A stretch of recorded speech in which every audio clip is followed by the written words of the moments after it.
Assalamualaikum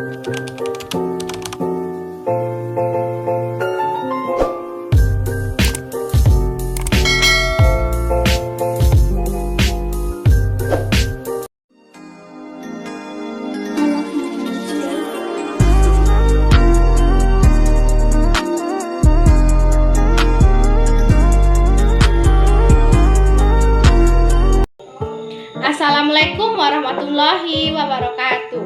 Halo semuanya, perkenalkan nama saya Susan Hewa dengan NPM 230428110022 dari Prodi PGSD kelas A, Fakultas Keguruan dan Ilmu Pendidikan Universitas Merangin.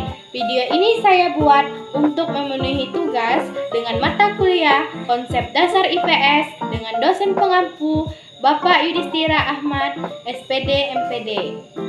Selamat menonton. Yang pertama, kita akan menjelaskan pengaruh kebudayaan luar terhadap kebudayaan Indonesia.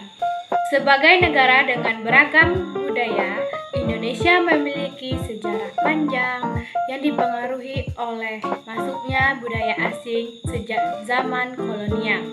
Indonesia telah menerima banyak pengaruh dari berbagai negara seperti Belanda, Portugal, Spanyol, dan Inggris. Kemudian, dengan globalisasi dan perkembangan teknologi, masuknya budaya asing semakin banyak dan beragam. Pengaruh budaya asing dapat dirasakan dalam berbagai aspek kehidupan Indonesia seperti banyak fashion, banyak musik, film, makanan, dan teknologi. Bahasa asing seperti Inggris, Mandarin, dan Korea semakin banyak digunakan dalam percakapan sehari-hari. Kedua, kita akan membahas faktor-faktor masuknya budaya asing ke Indonesia.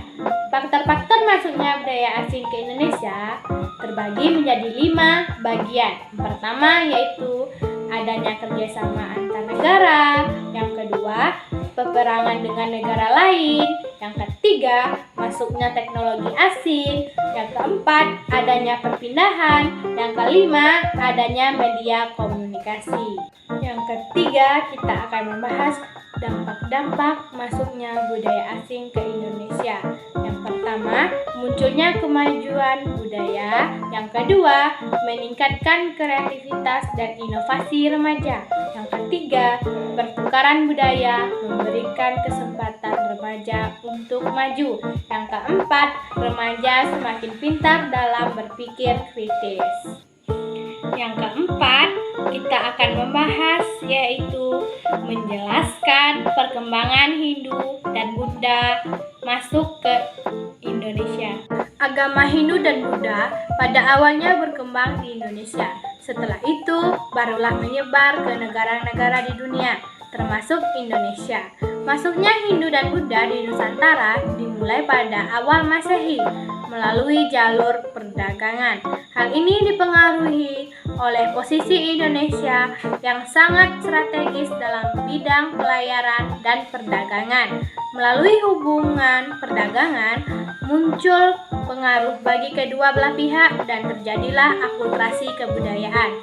Candi Hindu maupun Buddha pada dasarnya merupakan perwujudan akulturasi budaya lokal dengan budaya Indonesia.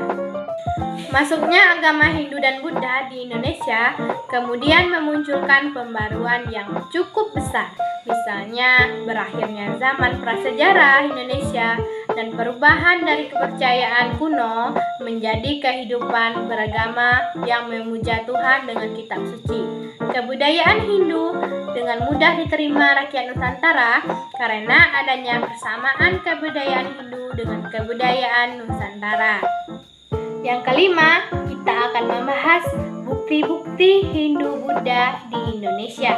Bukti-bukti Hindu-Buddha di Indonesia yang pertama yaitu Candi Prambanan.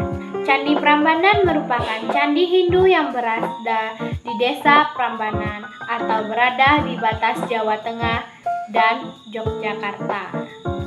Kedua yaitu Candi Jago. Candi Jago memiliki nama asli Jajukhu, sendiri memiliki arti keguguran. Yang ketiga Candi Arcagupulo. Candi Arcagupulo adalah situ peninggalan dengan alasan Hindu yang terdiri dari kumpulan arca sejumlah 7 buah. Yang keempat, Candi Sukuh. Candi Sukuh yang juga termasuk ke dalam daftar candi dengan corak Hindu. Yang kelima, Prasasti Kutai. Prasasti Kutai merupakan salah satu peninggalan dari kerajaan Hindu. Yang keenam, Prasasti Cireteun.